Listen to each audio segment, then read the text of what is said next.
Welcome everybody, François Letarte, JDR D30. This will be a video response to Roll for Your Fate. How do I keep GMing fun? So the original video will be down there. Feel free to respond to his video. So how do I keep GMing fun? Here's my how I do it. Well, first of all, these times around, I try to keep it simple as possible. You know, what keeps me coming back as a GM is that the opportunity to be spontaneous and keeping the narrative flowing. Okay, so heavy rule systems won't work with me this time around, and heavy settings too. I don't want to be stuck into studying stuff between game sessions, because it will become daunting, and yes, it will some of the fun will leave if I begin to do that. Yeah, well, I used to run D&D 3rd edition, and I was quite good in it because I had time to put in it. It was as simple as that. You know, no girlfriends, no kids, no big responsibilities.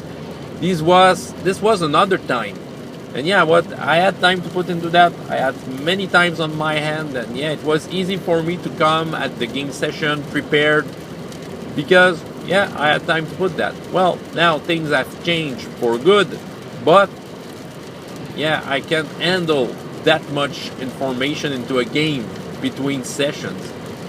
So yeah, if I want to keep my GMing fun right now, keeping it simple, you know, for game systems, I often mention basic role-playing, D6 systems, advanced fighting fantasy, and for settings, you know, I'm into RPGs right now. My RPGs is just the right setting for me. Lots of room to breathe. Okay, for me that's quite enough. So these are tools that keeps, you know, that helps me keeping the fun in it, because what I want to do, like I said, keeping the narrative, being spontaneous, and yeah, and dreaming between sessions. You know, I don't want to study. I want to dream. If I can dream between sessions, if I can just flip through the books with no real reasons, and if that makes me dream, I think I will look forward for the next session. You know, I want to casually flip through the book and take some notes here and there. You know, just keep the ideas flowing in my head, and dreaming about the next session. Yeah. Trying not to get into big campaigns. You know, it's hard to have a big campaign. Sometimes you are expecting your player to follow you all this time, and yeah, it doesn't work all that well every time. So yeah, just story arcs that will last a couple of sessions, and then taking a break.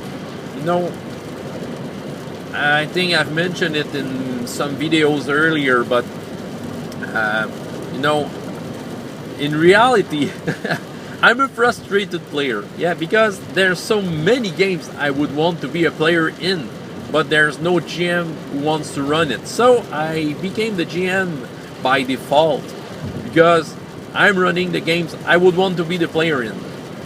Yeah. So yeah, I'm a player in my heart. Yeah, so I like to have some breaks and be the player. You know, I'm fortunate enough to be the player in the Dark Eye games since a couple of times.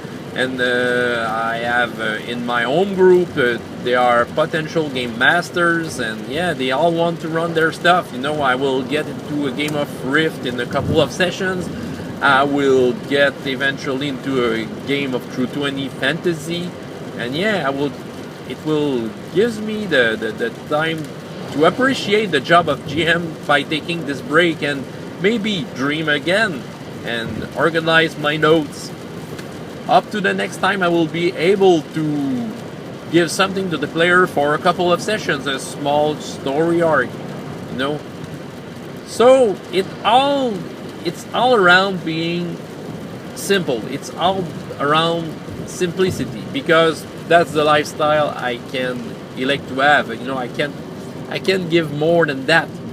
And yeah, these times around I enjoy a lot doing one shots. You know, I think I begin to really master the art of doing a one shot in a very satisfying way. You know, the RPGS one shot I'm doing, the series I'm doing right now, and it's fun.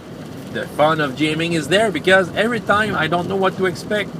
Every time the group might be different, and every time the project how it's made. You know, it's a game system at every session, different game system. Yeah, different game system at every session. So it's all exciting every time. You know, it's taking a new nation from RPGS, putting it into a game system that I will have to learn the basic mechanic and trying to run it with a group I don't know. You know, it's the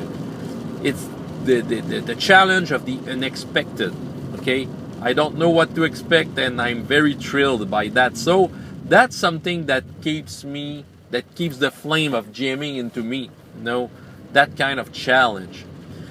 So in general, I like to keep it simple, and I like to be thrilled by the unexpected of the next session. I like to be thrilled by the spontaneous stuff that could happen into a game session, and having the narrative flowing, yeah, without having to study and having the daunting stuff. Yeah, I'm not the kind of game masters who will relax by making a map and creating 50 NPCs to put in the city. No, not like that. That's the kind of stuff that will burn me out a little more, and the fun of GMing will get out. But the way I'm doing it right now, you know, it breathes, and the fun of GMing is there. You know, I GM just enough for me to satisfy myself, and I am the player once in a while, well, more and more. So yeah, so as a role player, I think I'm in general satisfied. So that was my tip on how to keep GMing fun. So yeah, like I said by the start of this video, the link of Roll for Your Fate video is there. You can check that out, respond to this video, respond to my video, write comments, and everything you want to do with that. So that was it. François Letarte, JDR D30, and up to next time, I hope you have as much fun in your life as in your games. Goodbye.